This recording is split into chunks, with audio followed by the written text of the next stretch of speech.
All right, we're now going to pick up where we left off and discuss class policies.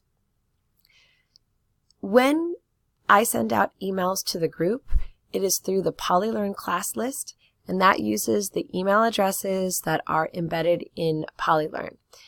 Typically, those emails will go to your Cal Poly email address, so I strongly encourage you to check your Cal Poly email regularly. I also mentioned it is an online course, so of course you want to be on PolyLearn, checking it for updates, etc. on a regular basis throughout the quarter. Sorry about that. Aside from the exams, there is no real attendance for this course because all of the assignments will be self-paced and completed at times that work well for you. The flip side of that is that it's easier when you don't have a scheduled class meeting to push back the time spent reviewing the lectures, reading the content, etc. for an online class. So in a course like this in particular, it's important for students to be self-motivated, to take the time and put in the work to get involved and really engage with the course material. I strongly encourage you to set aside a regular time to work on your 210 content, whether it's reading, watching the lectures, completing the Learn Smart activities, or the homework, etc. In terms of due dates, it is possible that I may change a due date here or there. I would never do so and spring on you an earlier deadline, but sometimes things might get pushed back for a variety of reasons. But in general, the syllabus is definitely going to make it very clear when you need to submit work. So be sure to be paying attention to the calendar on our syllabus. Learn Smart assignments and the online discussion forum assignments, any late submissions will not be accepted, and you will simply earn a 0 for those assignments.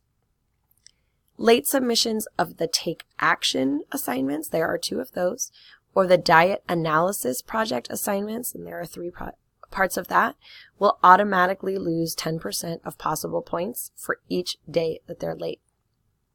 You are required to submit all components of the Diet Analysis Project in order to pass this course. So you can't simply skip any of those sections, even if the work is being submitted so late that it doesn't really help your grade. So I strongly encourage you to stay on top of the deadline so you can earn all of the points that those projects are worth.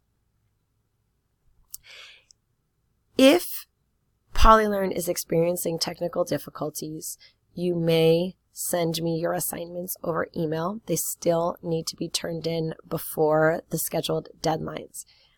Please try to work through any technological challenges before resorting to emailing me whenever possible. I consistently ask that students submit their work as PDF files. It ensures that I'm looking at the same thing that you were looking at when you submitted the work. And also follow this format, please, in document titles to ensure that I'm finding your assignments easily when downloading them from PolyLearn. And there's an example of what that might look like if your name was John Smith, for instance. In general, I do try to review and grade assignments within 7 to 14 days. Larger assignments require more time to grade, and this is a very large course section, so some of the projects may take a little longer to get back to you. I have provided some tips here for any technical difficulties that might come up. I've also provided some suggestions regarding professionalism and netiquette or etiquette online. Of course, I hope it goes without saying here at Cal Poly that we expect all students to show respect, not just for me as the instructor, but for your fellow students. Even though you are not face-to-face with them, you are engaging with them in this course. So please be mindful of the fact that we have a variety of perspectives and opinions and priorities represented in our class. Talk a moment about policies for the exams. Again, the 2 midterms must be taken on campus, and you must be able to attend those at their scheduled times. You've had those dates since when you signed up for the course. If you are unable to attend the scheduled final exam session due to a documented and excusable conflict, for instance, if you have another exam at that time, you can get approval from me to schedule another proctored exam session. We would need to agree on the when and where of that, and I ask that you please contact me as soon as possible, and ideally at least 2 weeks prior to the exam. Or I should say at the latest, at least 2 weeks prior to the exam. As always, if you have questions or concerns, please contact me as soon as possible. If an unexpected absence from an exam is unavoidable, this would basically probably only be for a medical emergency of some type. I encourage you to call my office line or email me, and actually, once again, emailing is usually the best, and leave me the message before the exam start time. If you fail to attend the exam, unless you have contacted me ahead of time and we have agreed that your conflict was an excusable reason for missing the exam, you will receive 0 credit on that exam. Please be sure to plan ahead in order to ensure that you are prepared and in attendance for each of the 3 exams. The information is on our syllabus, it will be on our course pages, and I will send out reminder emails prior to each exam as well. So hopefully there won't be any trouble with your forgetting to attend one of those exams at the scheduled time. I also will highlight travel is not an acceptable excuse for missing an exam. Please be sure that any travel that you schedule or that is scheduled for you does not conflict with our 3 exam times. If you require any type of special accommodations, you are strongly encouraged to contact our Disability Resource Center here at Cal Poly, and then please communicate to me what specific needs or accommodations you might have according to the Disability Resource Center guidelines. I've included the university statement on diversity and inclusivity and also a class policy on diversity and inclusivity.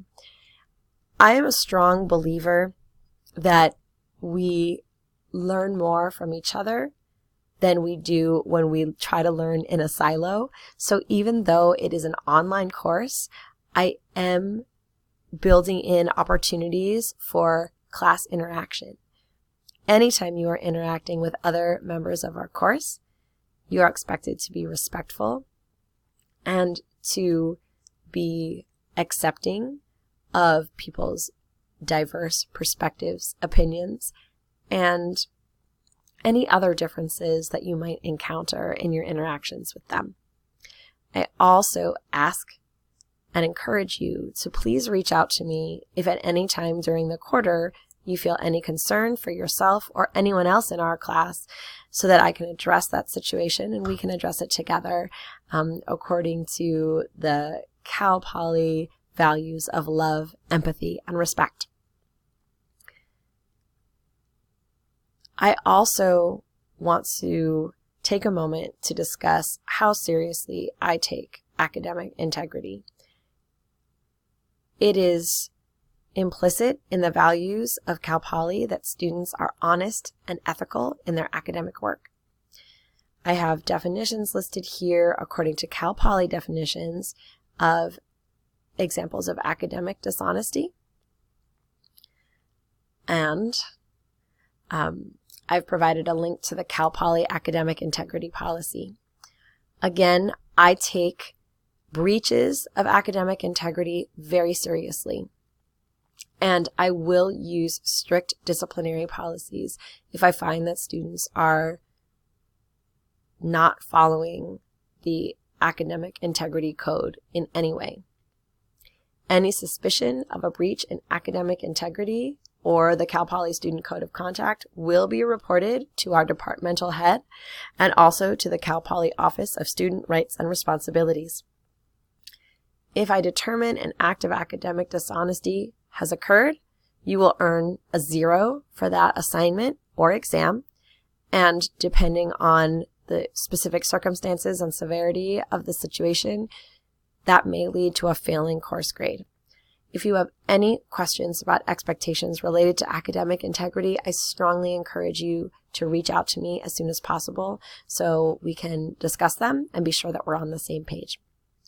I am also going to note that receipt of the syllabus and continuation in this course is your agreement to abide by the academic dishonesty policy set forth by Cal Poly. So now let's talk about our schedule. You can see here that these first few days before the first full week of courses here at Cal Poly for the fall quarter, there is no assignment due, but I do encourage you to start looking at the syllabus. If you're watching this video, you probably are already doing that.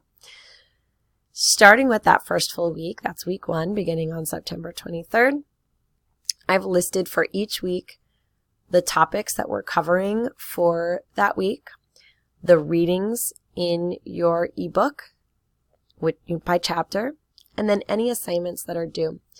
Except in the cases where another day is indicated, and those are always really jumping out at you here in color, all assignments are due by the Sunday of the week at 11:59 p.m. So for instance, for this first full week, your deadline for that first Learn Smart assignment, technically it's optional because you don't get graded on it, but it would be September 29th at 11:59 p.m. Similarly, the syllabus quiz must be completed by September 29th at 11:59 p.m. if you would like to earn points for that. Your first Take Action assignment is due at the end of this week. Note, it's pointed out here in green. The first step of that project is due on Wednesday, September 25th at 11:59 p.m. And then the second part is due on September 29th. The first part of your major project, the diet analysis project, is due at the end of the second week, so on the night of October 6th at 11:59 p.m. Also, the Learn Smart assignments are due October 6th at 11:59 p.m. I'm sure you're following me. So you can always see here what you're reading for the week and what's due. Week 4 will be our first midterm exam, and you can see we'll be covering chapters 1, 2, and 4 through 6. You are expected to read chapter 7 and complete the associated Learn Smart activity by the end of this week, October 20th, but you will not be tested on this chapter 7 when we take the exam on Monday, October 14th. Again, you can see the major assignments and projects as well as the standard weekly Learn Smart assignments are all highlighted for you. Week 7 will be our second midterm exam. There is no new reading assigned during week 7, but you do have another assignment. It's the first online discussion forum due that week. Thanksgiving break is the week of November 25th. I want to point out that you have an assignment that is due the end of that night. So we are considering it a week 9 assignment. So you might want to get it done before you leave for Thanksgiving break. But if you would like to work on it at all, this is a major project. Part 3 of the diet analysis project is worth 10% of your course grade. So you do have the option of using some of your Thanksgiving break to get that finished and submitted by December 1st. Our final exam will be on Monday, December 9th. We don't have a location for that yet, but I will, of course, update you as soon as we do have that. And then you can see these final policies. Once more, there might be changes to the calendar per my discretion. I will never spring a deadline on you earlier than when you expected. Another reminder that assignments are typically due 11:59 p.m. on Sundays. And of course, if you have any questions, I encourage you to reach out to me as soon as possible. Thank you, and I look forward to working with all of you in this course this quarter.